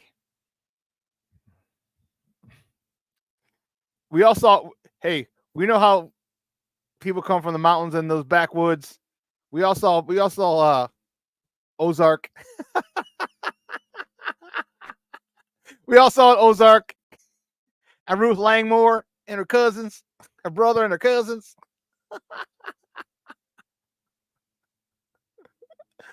Oh, snap. Shorty, you're a fool. You're going on an Italian beef bender, so you're going to gain about 7 to 10 pounds. You start with Johnny's, huh? You're going out west down North Avenue? Yeah, Bajan's dad is cool. But again, let's talk about how comfortable you are with him as a backup. I am super comfortable. This dude had so many reps in college. So many reps. And guess what? I understand he played at a lower level, D2 school, an online school. They're both good. Shorty wants Johnny's. Jay Grizz likes Al's beef. I'll take them both. If I had to rank them, I'll go Al's and Johnny's, but that's just me. But Tyson Bajan's reps in college are second to none. Plank, you too, huh? Plank writes, I'm happy to have Bajan as a number 2. Hell yeah.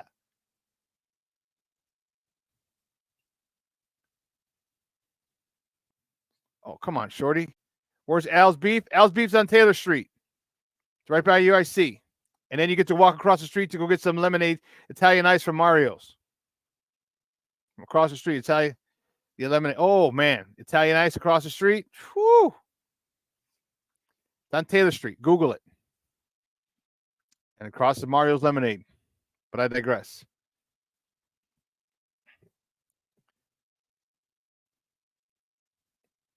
Yes, fresh cut fries, Shorty. You'll see them, the lady, every day. Oh, Jay Grizz, how could you forget about Mario's? Italian ice across the street, baby.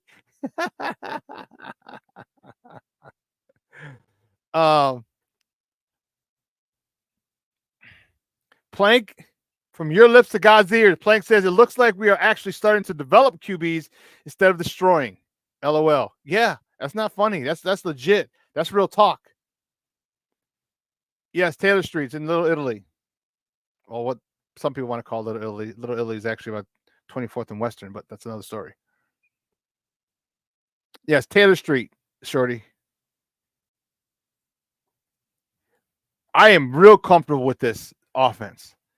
This O-line, here's what it seems like Nate Davis is there to play. Okay, good. So now you're stuck at right guard, Tevin's at left guard, Braxton's at left tackle, Darnell Wright, which we haven't heard from, which is a great thing. All right, right tackle, and Shelton is the center. Okay, cool. That's why I wanted them to play. Even if it's one series, I'd say a quarter, but man, get those guys used to it. Now you're going back out there and practice. And again, I get it. You're playing against one of the top 2 defenses. And I don't think they're number 2 defenses in the NFL on a daily basis. Okay. Maybe that has a lot to do with it. But man, give me someone else. Give me another team.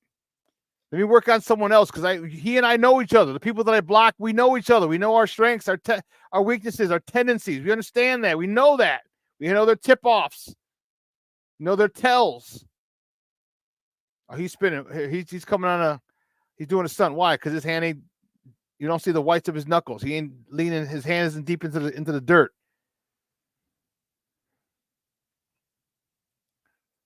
Give him. All right, I'll stop bitching.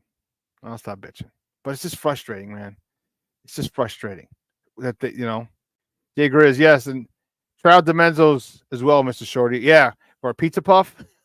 A DiMenzo's pizza puff. They misnamed. Yes, Jay Grizz. I was just gonna say they misnamed it. It is a calzone. It's not a pizza puff, dude. That thing is this big. I used to work at a couple years. I had to sub, and I was at not Eli Whitney. Oh gosh, I can't think of it. It was over off of Polk and Oakley. Anyway, it's right by DiMenzo's on Polk Street. Man, whoo-wee. Shorty, I gotta write this down. There's no Italian beef I won't try. It's all in the chat. It's all in the chat.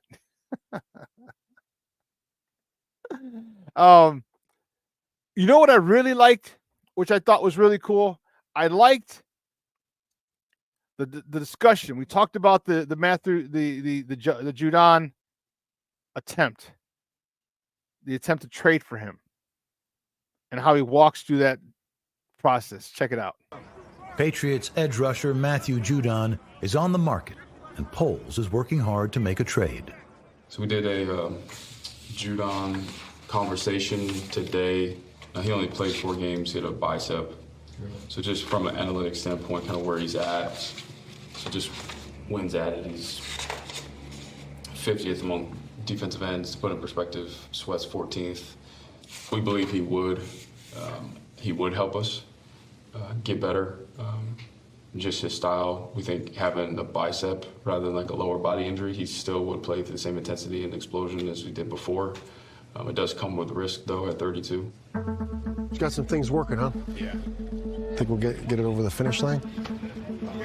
I do. Yeah. Our language is basically saying if the contract's not signed, then he reverts back to New England. So, cover, so. What do we get? It'd be 3. So all that would happen fast. Yeah, okay. So. Just keep it posted. Okay. All right, appreciate it. Yeah, thank you. Poles has met New England's asking price of a third-round pick. But unless Judon agrees to a contract extension with the Bears, Chicago won't make the deal. Welcome back. In that video, courtesy of HBO Max. And you saw that. Like, how cool. Ryan, never not working Poles. You know.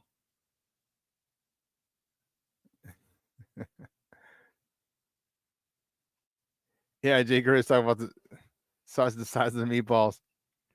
You know what, Cornelius? I don't know.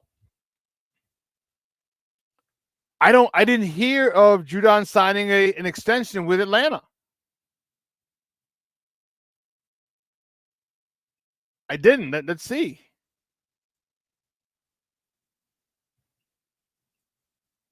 Oh, that's funny.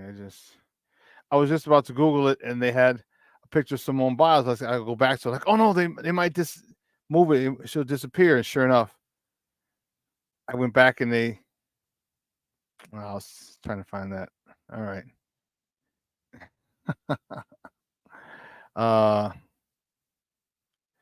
Yeah, I want to know if he. Let's go. Okay. What? So in this ESPN article, is Judon going to quote unquote work for a new deal with the Falcons? So it doesn't even look like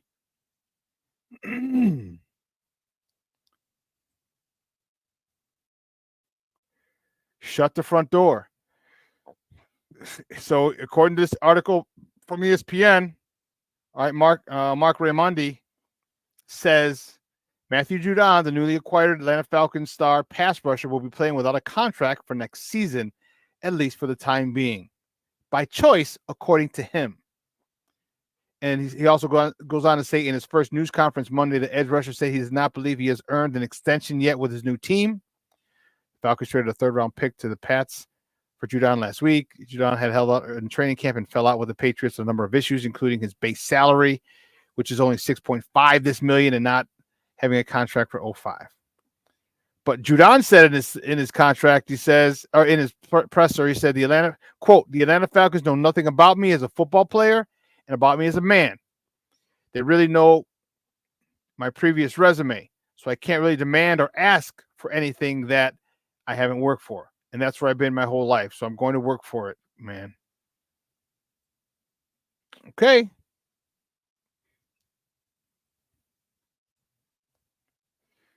So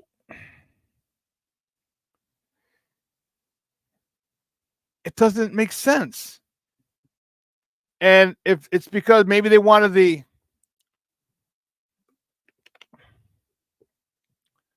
Greg Gabriel wrote something in here as well. Let me find him. You know,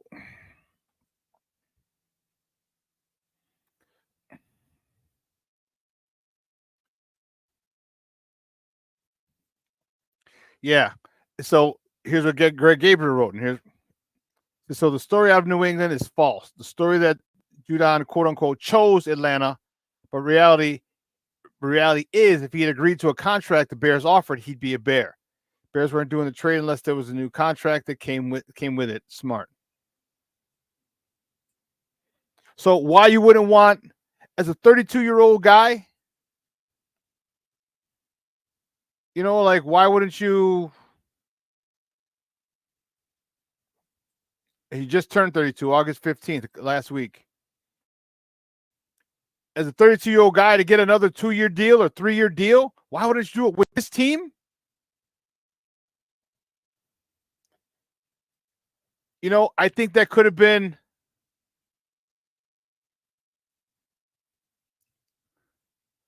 well, regardless of what they said, you understood that they gave him a third rounder. So they were offering a third. So that doesn't make sense. But I like the behind the scenes interaction of it and watching it because, man, if he came here, you have him, Austin Booker, in. And it makes sense. You trade a third, you're going to want a deal because you're not going to want a 1-year rental. But why wouldn't he sign here? I don't know. Why wouldn't he? If there's no, you know, I mean, I don't know. What do you guys think? Why do you think that he wouldn't sign here? They're giving you an extension, what you wanted. You're 32 years old. You just turned 32 last week. So you got 32, 33, 34. You'll get 5-7 million a year, another 15 mil for 2 years.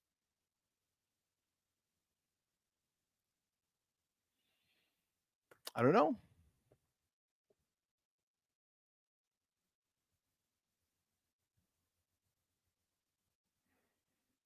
And maybe they Plank, that was it. Maybe he went to Atlanta because the Pats felt they'd get a higher, their third round pick would have been higher than the Bears. Okay.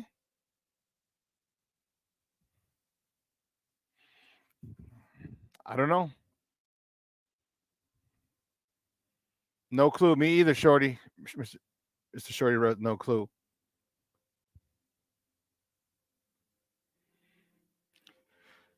Yeah, King Booker World said he didn't want to play in the cold no more. I hear you, but when they give you money, and not just that, like the Bears are closer to winning than the Falcons are.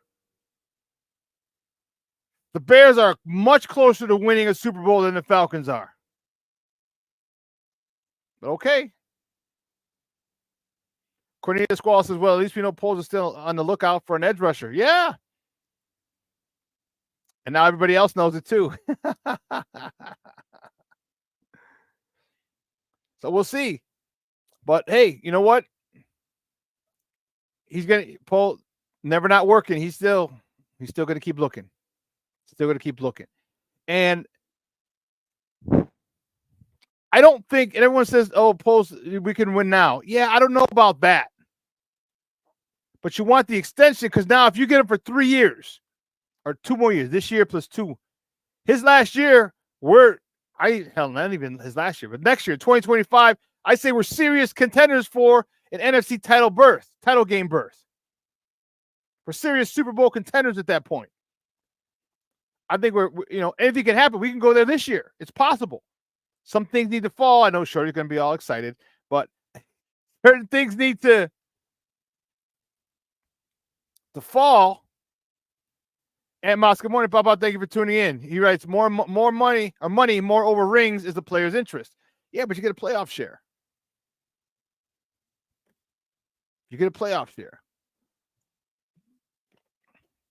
And he didn't have a contract for next year. He's playing under this year's $6.4 million. He's contracted to play for that this year. As soon as I said it, here comes Mr. Shorty. Mr.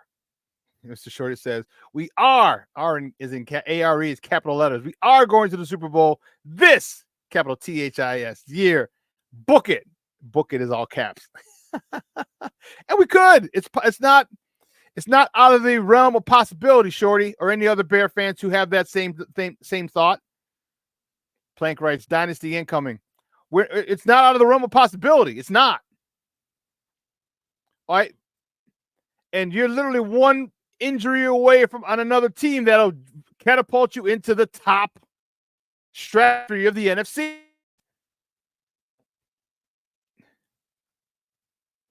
What if Brock Purdy gets hurt? Do you trust Trey Lance to get you there? Mm-hmm. What if Jalen Hurts gets hurt? Who the hell is their backup over there in Philly? Do you trust that person to get him there? What if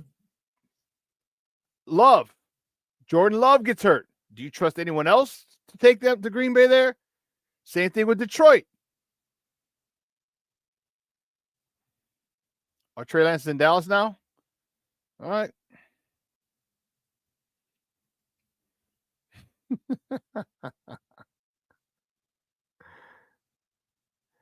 Plank says FGB. Green Bay. FDL for the Detroit Lions. FMV for Minnesota Vikings. King Booker World is a fool. I can't wait until they beat the Texans. Already tired of the Texans nut huggery. It's going to be a tough one, but yeah, I do too.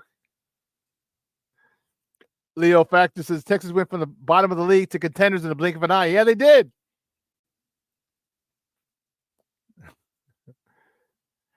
So Jay Grizz, Kenny Pickett is the Eagles' backup. So if Jalen Hurts gets hurt, do you trust Kenny Pickett? I sure as hell don't.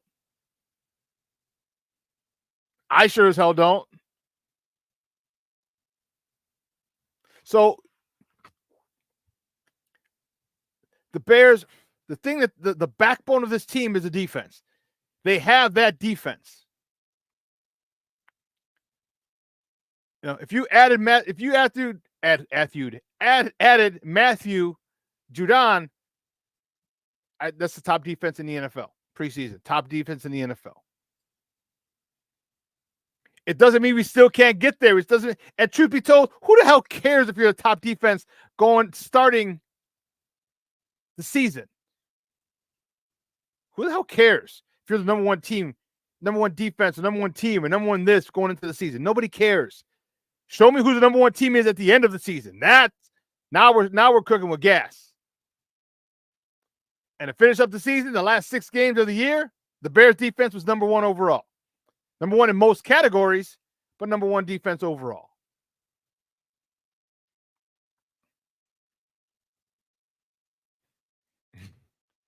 Yeah, fire today. King Booker Will says, Kenny, throw a Pickett.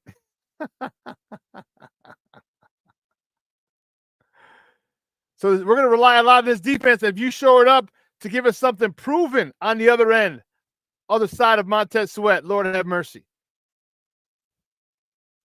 And I look at it this way. You get someone proven, because I assume that Austin Booker is learning a lot from Montez Sweat. He's learning a lot from DeMarcus Walker. He's learning some from Dominique Robinson, who's still learning the position himself. But you add another dog on that side and have him learn from two great pass rushers. Come on, man. Come on, man.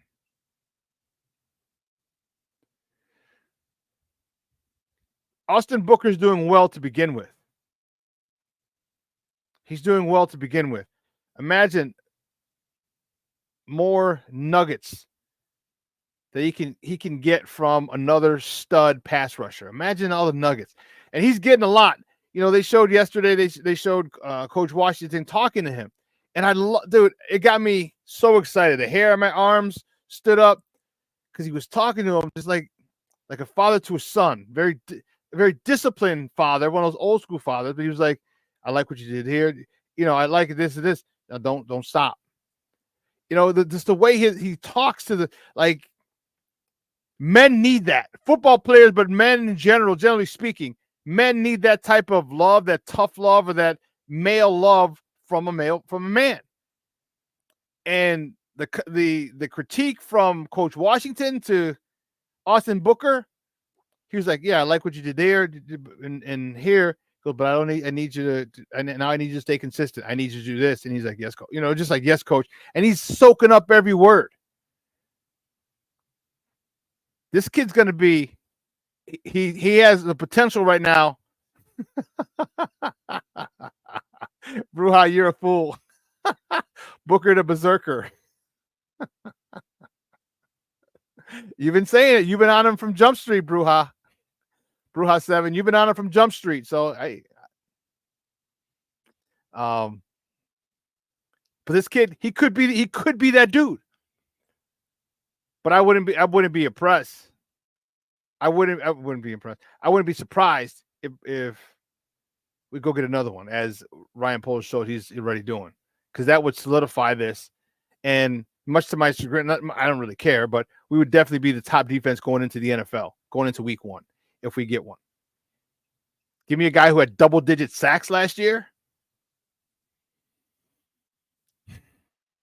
You get on the other side of Montez Sweat. Okay. Mr. Shorty says, that's your word now, Bruja 7, Booker the Berserker.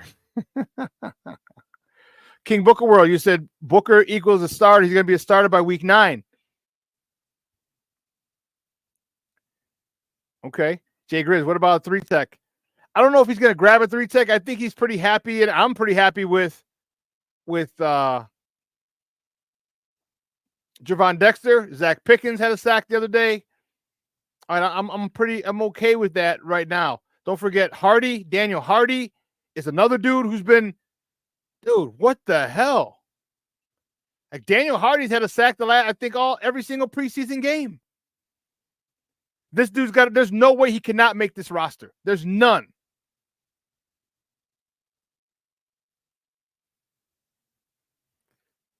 I don't know, Jay Grizz. He was disruptive. He's disruptive. I'm talking Gervon Dexter. I'll go back and look at it more when I get back from picking up the Warden. I'll go look at it. Yeah, I hear you. Mr. Shorty says, I'm actually glad they did not get Judon. He would have taken away from Booker's rise to fame. Yeah, he would have taken away snaps. But do we need Booker this year? I think he's a contributor, and I could be wrong. I'd love if I was wrong. I'd love if he became a 10-sack guy.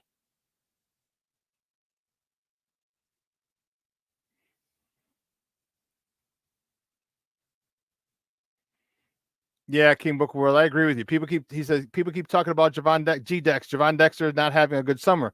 What the hell are they watching? That man causes havoc on that. Yeah, he is. So yeah, I don't understand what they're looking at either. So I'm looking forward to it, man. I am really excited about this defense. You know, those DBs are all over the place, man. They are on you. All right, Spidey Man himself. All right, Kyler Gordon, Jalen Johnson has been so refreshing. It's been so refreshing because he is a legit, true number one lockdown corner. Throw to the other side. There's nothing to see here. Keep moving. There's nothing to see here. Go to that side. That's Jalen Johnson. That's Jalen Johnson. And to me, that is exciting.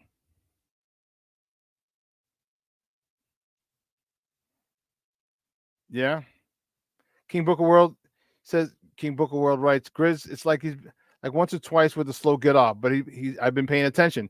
He dents the pocket and moves it. Yeah, he does. He does. Plank says, thank you, Shawn, for another great show. Peace. Chat. Great as usual. Peace. Have a great day, everyone. Bear down. Bear down, Plank.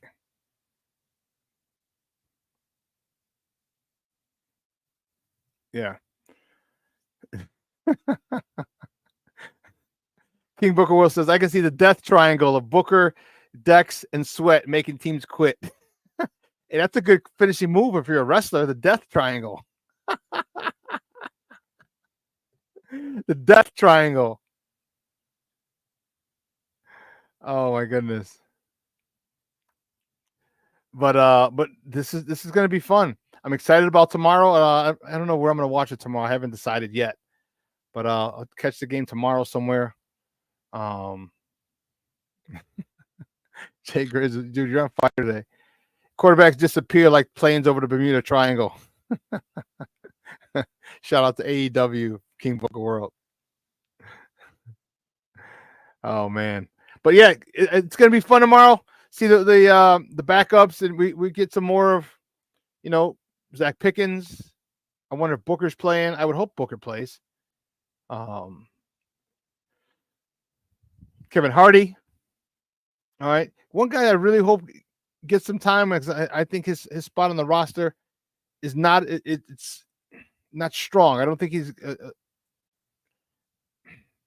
in a position to be cut or released. But Noah Sewell, linebacker from Oregon, Noah Sewell. I want to see him do well. I want to see him do well and do some of the things that he did back at Oregon and be a little disruptive tomorrow. So I hope he comes out and has a really good game. First, I hope he's healthy, and then if he is, I hope he has a good game and he makes his roster. You know, he can play mad special teams. He can play kick return. He can play punt, run down on the punt coverage, punt return team. You know, I just think he's got some uses. Shoulder? Let me see.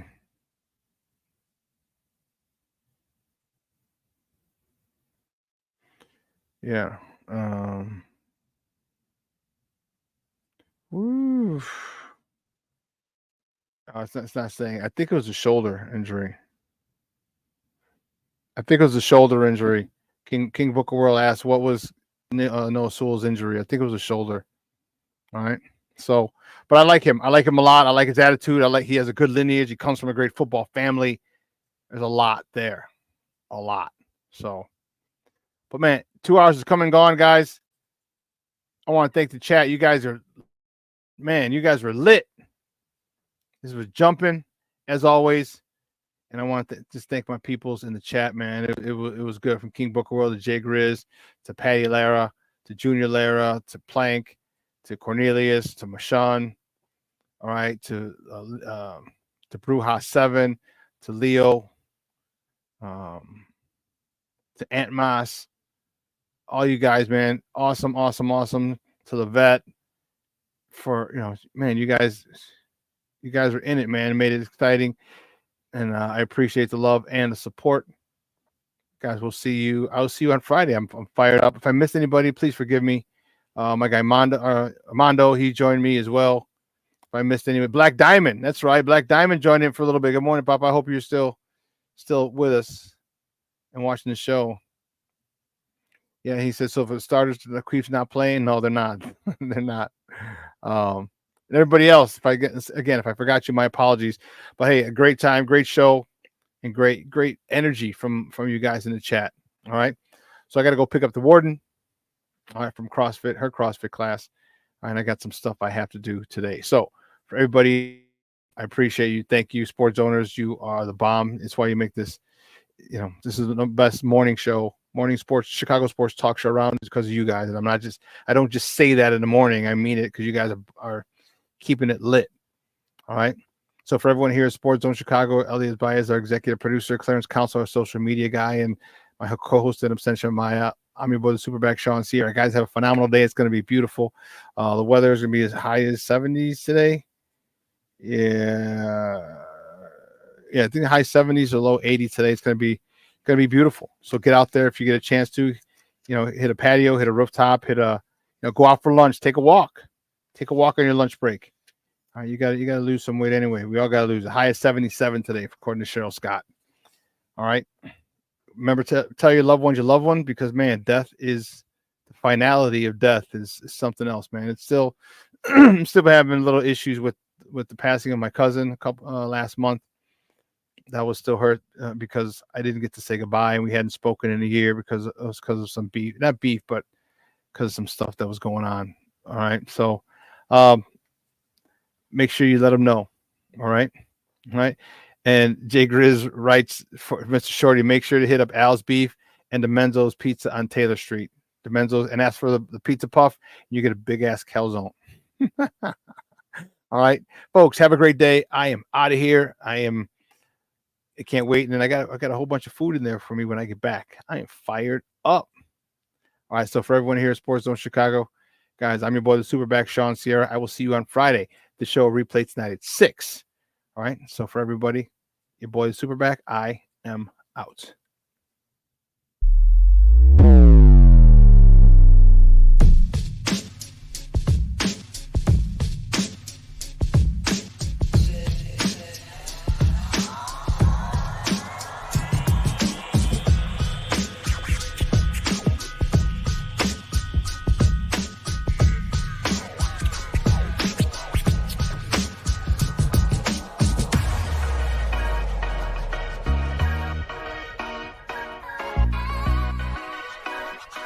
You